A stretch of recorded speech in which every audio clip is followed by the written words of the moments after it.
लागला, जो तो जय भीम कराया लागला, जो तो जय भीम कराया लागला,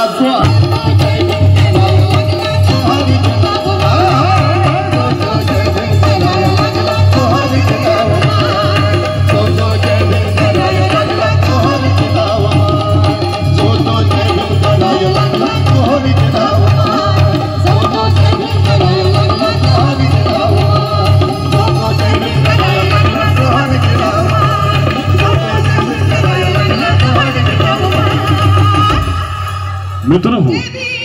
हा कार्यक्रम भरपूर वेळपासून तुमच्या पुढे सुरू आहे आणि आता या कार्यक्रमाची शेवटची 2 गीतं मी तुमच्या पुढे सादर करतो। तर आजच्या या कार्यक्रमाची शेवटची 2 गीतं आपण ऐकूया आणि सर्वप्रथम गीत मी तुमच्या पुढे देतोय ते गीत म्हणजे छत्रपती शिवाजी